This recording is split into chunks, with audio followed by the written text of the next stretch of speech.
First question is for Avinath and Michael. In a sentence, why on January 3rd go to CES?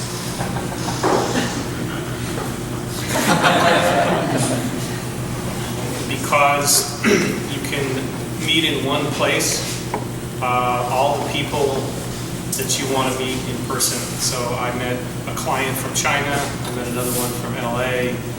I saw all sorts of emerging tech, so it's the place to be if you're in physical space, especially in the consumer hardware space.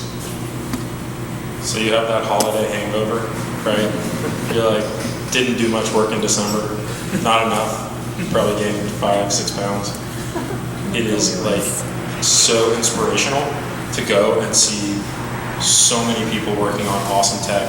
And we walked all 5 conference centers, so 3 main convention centers at the Las Vegas Convention Center, Sands upstairs, Angarica Park.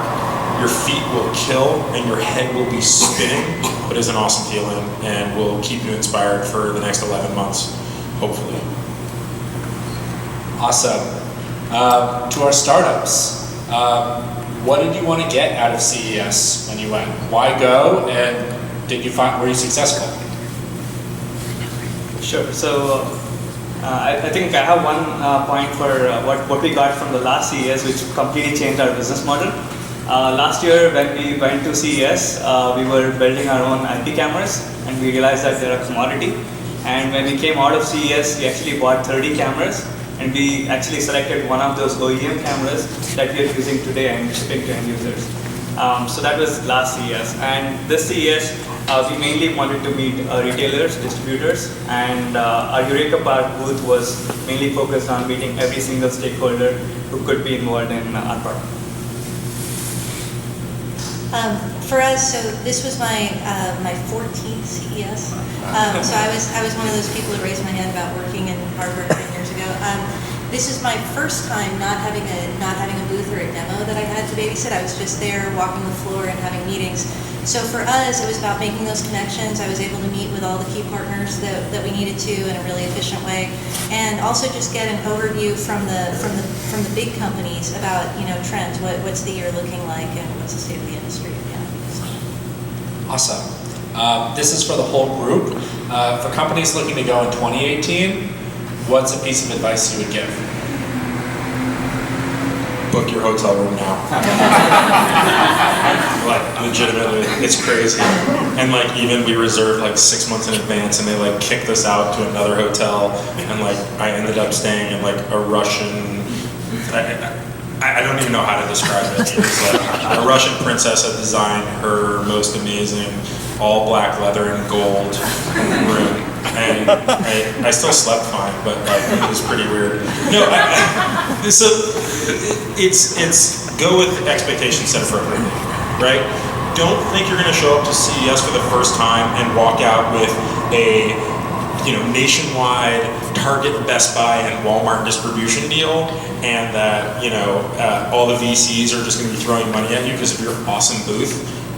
Wear really comfortable shoes and be prepared to be extra tired. You're going to be talking a lot. You're going to need a lot of water. It is a very tiring event, but it is awesome.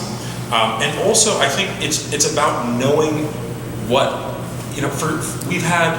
So I would say probably about a third of our portfolio is somehow consumer related, and that means like not all of our startups are at CES, which makes it a little bit easier for us. But they've changed over the years based on what their evolving needs are. So they might have started out with a booth in 1 year, and then they moved to having a suite at the Venetian, which, by the way, is the way to go if you have meetings lined up, right? If you have a lot of people to meet with, try to book a suite in the Venetian. You can sleep in that suite too, just make your bed in the morning before you start taking your meetings, and take those meetings in that room. Be prepared to pay $9 for a Diet Coke in that room to like stock it with drinks, but like go with correct expectations and prepare. You will not have a December of laziness if you're preparing for CES. So in addition to booking your hotel rooms early, one of the biggest things is setting expectations on what you want to get out of CES. First of all, for us this year, we had about 45 meetings with retailers, distributors, and others, logistic partners. And in addition to our space at Eureka Park. So we had two spaces. One was just a meeting room, and then the second was the Eureka Park booth, where we specifically wanted to meet every single stakeholder, including a bunch of competitors who also swung by. And so that setting that expectation, I think we were very well prepared, very well rehearsed as well as a team as in what to say and what not to say. And I think it was a very successful CES for us. So I would say if you're a startup and you're going to CES, a really cost-effective way to be there. I think it is good to show your product, especially if you're new, because there are lots of opportunistic engagements that you'll make. Like last year, we had a presence in Eureka Park, and that's where we met two of our key partners that we've partnered with this year. But you don't have to. But a booth is expensive. So if you're partnered with a big company, ask if you can put a demo in their booth, because they're very happy to have something sexy to show. They have very limited R&D budgets, etc. All the demos seem to be getting more and more safe and tame. So they'll give you some space, and that's the way to go. If you can just tell people that you're meeting with, yeah, you can see the product at so and so. So I'm a little bit more of a newbie to CES. This was my second year. The first year I was there, I was quite overwhelmed. I mean, it's just a massive event. And I wouldn't say I made exactly the best use of the time this year. I made much more effort to set up meetings. So, and it was just 10 times better than it was last year. So I think if you can have an idea of who you want to meet with, especially people that you don't normally see, maybe you're on the phone, they're in a different country, they're going to be there if you have anything to do with this. So plan ahead, set up meetings, and then the other thing that I found is, I'll just say pay it forward. I had, you're going everywhere, you can never find cabs easily, so I shared a couple cabs. 2 times somebody paid for me. The last time at the airport I paid for a young kid that had a young kid, and a young man who had a young kid, and bought his ticket to the airport or whatever. So, but everybody was super friendly. It's a lot of fun. Totally recommend it. Awesome. What's a product that you haven't brought up yet, that when you saw, you said, okay, I have to have that?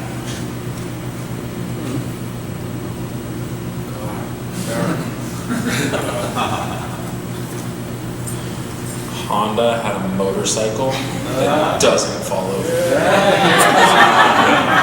That was so awesome. And I don't even ride motorcycles, but that I needed to have. And it worked. They were they wrote it out. You could try to kick, but they didn't let you try to kick it. But it looked like you could kick it and it wouldn't fall over. That was pretty awesome. So I'm a huge fan of Jetsons. I don't know how many of you know Jetsons. So basically the personal quadcopter was pretty cool.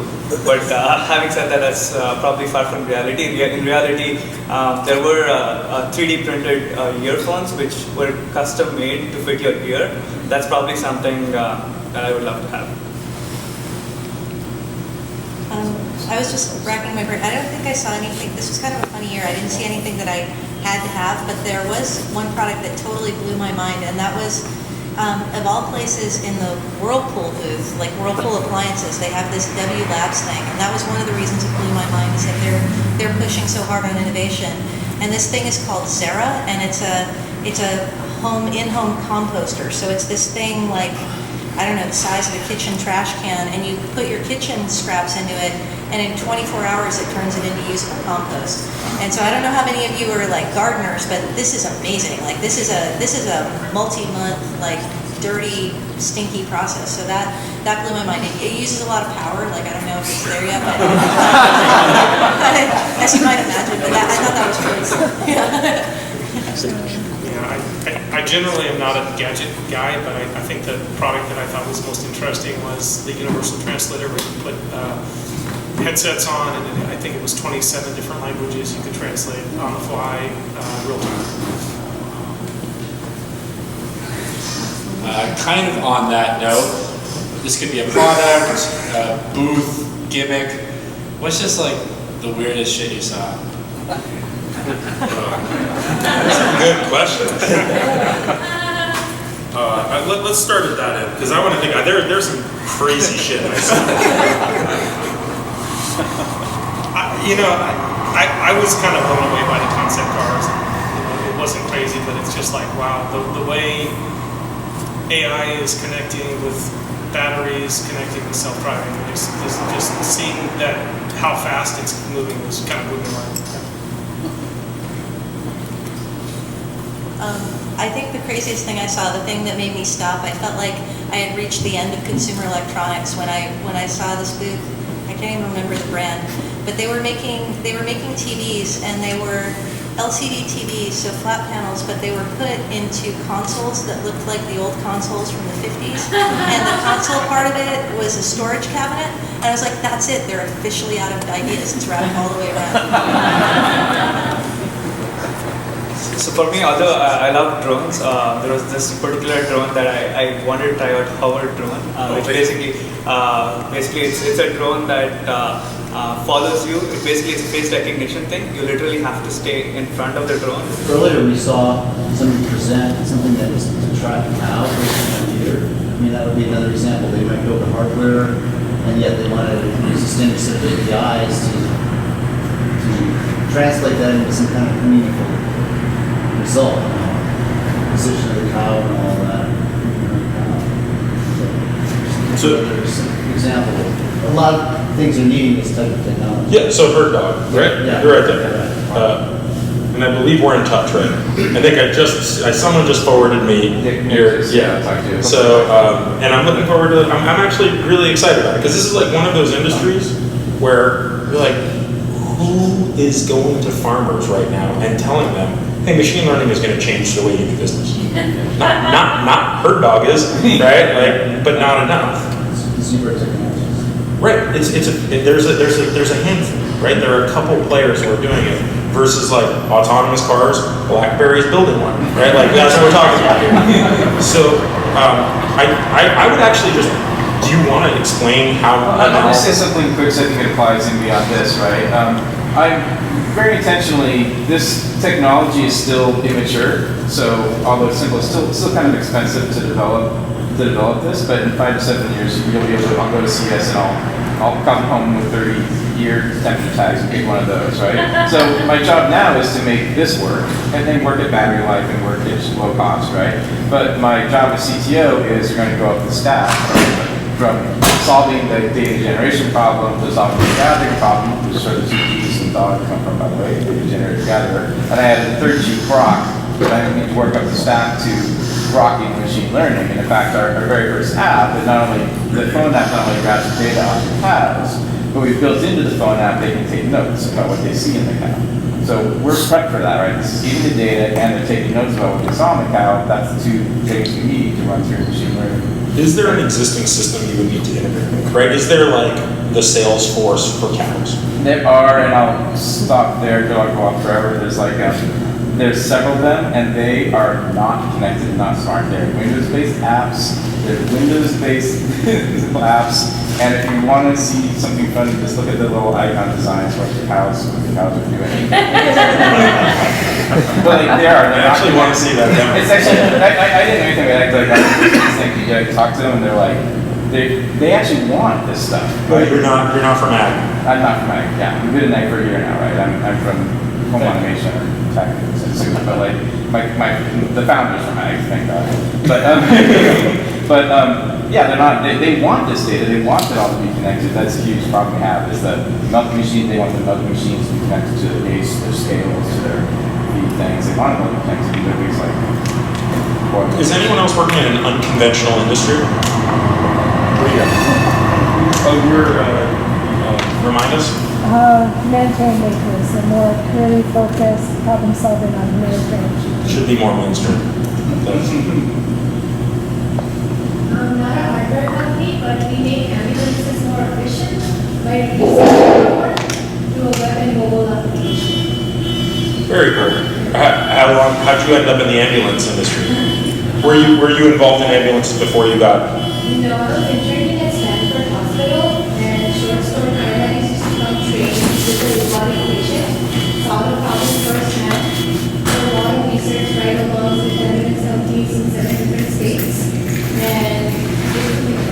That's awesome.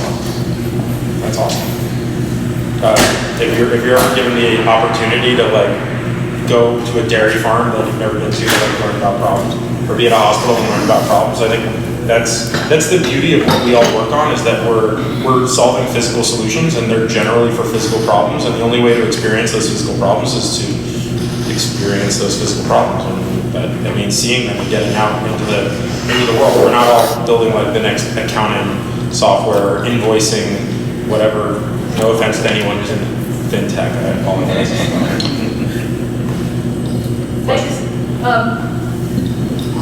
I live up in the mountains, and if I had one of your things and I had a fire, I wouldn't want my water to turn off because they thought it was a leak. Right. Yeah. Yeah, which is why that's one of the very good reasons why we don't automatically shut the water. And also, usually, if you have a fire suppression system, that's a totally separate water line. I have a question for the startup. You're both sort of in the consumer space. There's always this sort of siren call of going B2B to, find a big company that'll do partnerships and all that kind of stuff and get pulled up. Have you thought about that? Or I'm sure you have, but what do you do to try to stay focused on the consumer? So yeah, I think when we started switching to, after CES, when we started looking at consumer commodity hardware, our initial thought was, okay, if hardware is a commodity, why don't we just supply the software for everyone to make it? But at the end of the day, like, people have to trust our software enough that everyone uses it, and at the end of the day, we also have to communicate the end-to-end user experience correctly. And we were afraid that we would fail, because a partner would not implement it correctly, or if we did work with that partner directly, there are two reasons. One is that they may hardball us because we are a small startup. The second thing is that you would be very focused, or you would sign an exclusive deal with them as well. So that's one of the main reasons why we decided to build our own Nexus line of devices with Android, potentially opening up to other ecosystems. I think that's a really great question. I am trying to pull off that hat trick, and that we have a device that provides value to homeowners, but there are other stakeholders who are interested, who are willing to pay for it, like insurance companies, like water districts, etc. So I think for us, it's about leveraging those partnerships in the right way to get those companies to, in the early stage, because they share an interest, fund large-scale pilots, which helps us ramp up manufacturing. Also to make those strategic partnerships where they make sense. Like in our case, for us, it really is about scaling a data set, and it's the software and the service. So we're forming a partnership with a big plumbing manufacturer that's going to offload a lot of the hardware part of it and also give us a distribution channel. So you just kind of have to stay focused on, part of it is what you as a team are really good at doing, and we're really good at doing that part, and we need to figure out which parts we can. If I can just add one quick comment. So what I see a lot of now is software plays that have no platform. So they find standard off-the-shelf hardware to validate the software, and then the idea is that they're going to offload the hardware and then just become pure software plays. But at some level, you've got to validate, hey, this model works first, and if there's no hardware out there, you've got to grade it. But I see that fairly regularly. It's not a bad business model for software companies. Obviously, like hardware, it's not the best. But so my advice would be, if you like hardware, stick to something that really where you can add some value to the hardware and not commoditize the hardware. Otherwise, it's easy to commoditize hardware usage. Okay, with that, just looking at the time, if you have further questions for any of these guys up here, did you have another point to say? No. Any further questions, they're going to be around. And thank you all so much for coming. Feel free to hang out for the next 20 minutes or so.